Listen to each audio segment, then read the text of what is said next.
Hi guys, today I'd like to show you a different way of thinking about learning music. You'll see and hear that music is not about the actual notes involved. It's the musical distances between the notes involved that create the sound flavors that we respond to, and we call these distances intervals. Even if you've never touched an instrument, we know you're incredibly well equipped to respond to sounds, musical sounds. I think you'll be happily surprised at how much simpler learning and practicing music becomes when we concentrate on intervals. Let's have a look. An interval is the sound of just two notes some musical distance apart. The sound of an interval alone can generate a huge emotional response, let alone when they're combined into chords and melodies. You'll hear what I mean a bit later in this video. A chord is just a bunch of intervals played at the same time. What do I mean by melody? Well, think of a song you enjoy singing. That's a melody. It's a string of intervals, one after the other, laid out in time.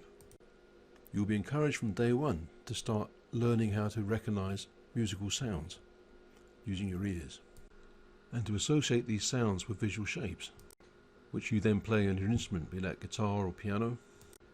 The same way that you didn't need to read about language to understand it, we don't ask you to read music notation to get going. That comes along later. So let me show you a few things now. I'm going to play you a couple of chords, and I'm going to move them around, and I'm going to ask you a few questions to see what you think. As I move it, see if you think you're hearing the same flavour of sound, just a bit higher.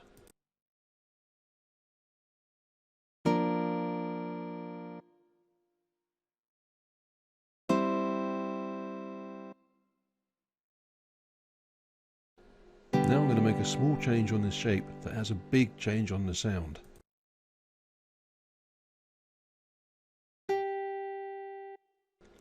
How does that sound make you feel?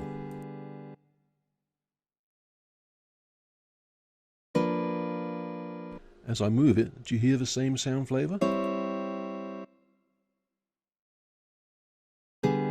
Now I put two pitches right next to each other, and that's a really abrasive sound. What do you feel like when I delete it?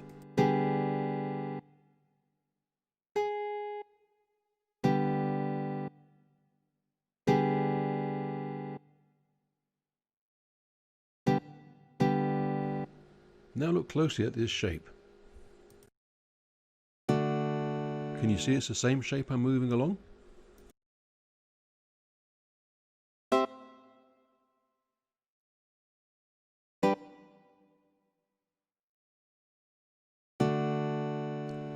Can you see this next shape looks different, and it sounds different?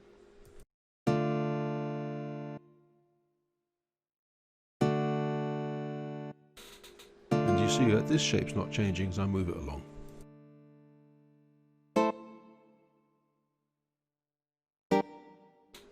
And its sound flavour is the same each time, just higher or lower. There's something going on here. There's some relationship between the sound we're hearing and the distances between the pitches we're seeing. Now I'm going to click in another version of this last chord we just heard, and show the exact same contents but just along one string.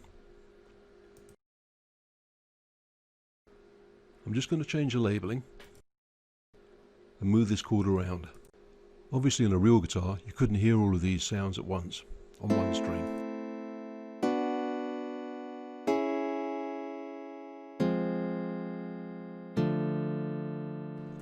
Now let's listen closely.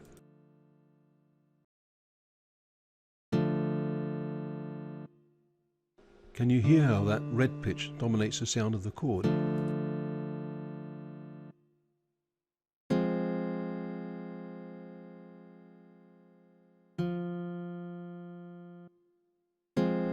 Yep, it really doesn't matter where I start, it's the distances between these pitches that's making this sound flavour.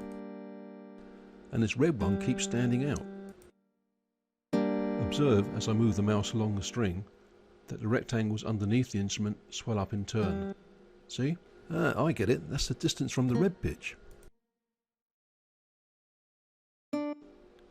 Here we have a clock face labelled from 0 for midnight round to 11 for 11 AM. Watch for the times at 0, 3 and 7 AM as the mouse goes over the string. Let's clear everything off, and now, as I click on the clock, Watch what happens along the string where the white circle is currently. It's filling in at those times effectively.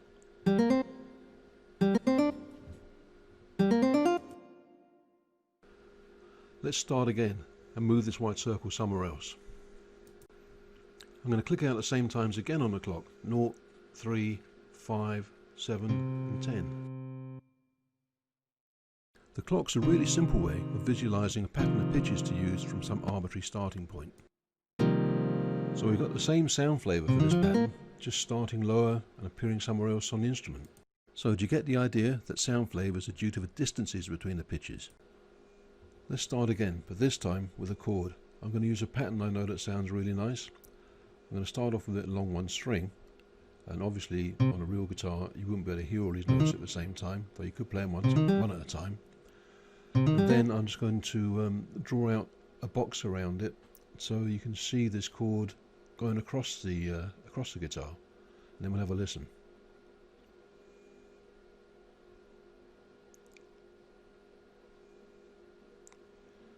There we go. Let's have a listen. On a real guitar, you'd omit the 0 next to the 10. Now I'm going to move it. See, the clock hasn't changed at all. Moved again. The clock's exactly the same. Same distances involved, same relationships. The clock's exactly the same again. Now listen closely.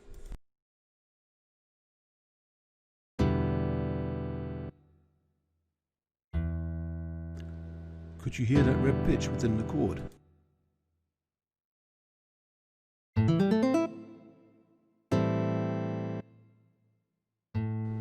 The sound of the red pitch is dominating the rest of the chord.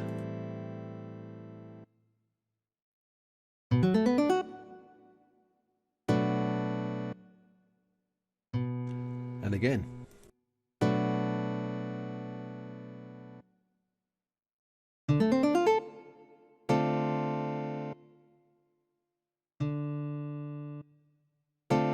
What's going on is that the various pitches are at various distances from the red pitch, and these distances determine the sound flavour we hear.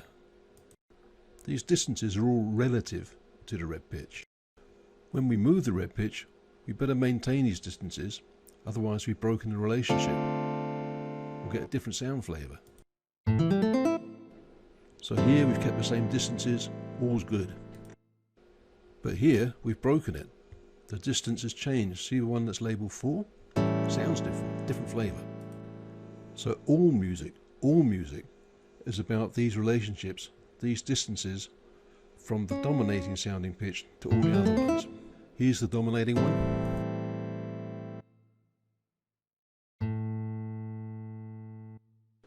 Same idea for a melody. We choose some pattern at various times, if you like, to use for our sound palette. We choose our starting pitch for 0 AM, so our actual pitches are at these various distances from that starting pitch, relative to that starting pitch, if you like. Some of these distances always have more musical significance. The net effect is we become aware that the whole melody centres around the starting pitch. Change that pitch, the melody goes higher or lower. So when you hear someone singing out of tune, what's going on is they're not quite making those distances where they should be. They're breaking this relationship. Here's an example.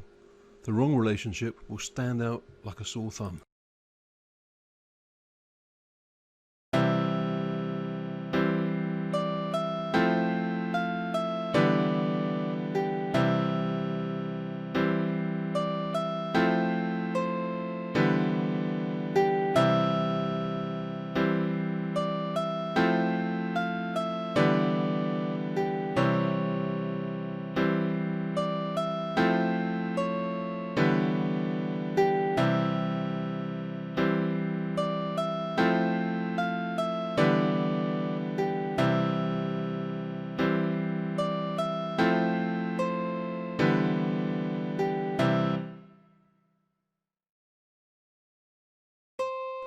This last note you heard is the key one, the central one, the one that all the others relate to.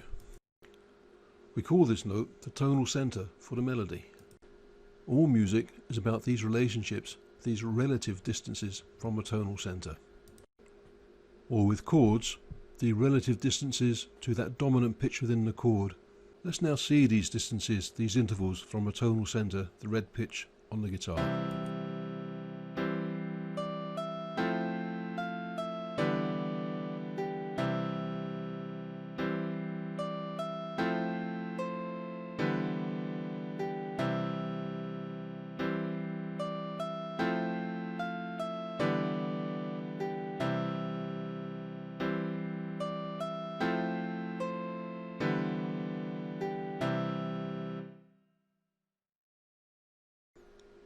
Let's see these distances, these intervals for a chord.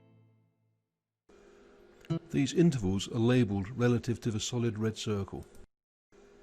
You'll quickly master these. Same idea with the scale.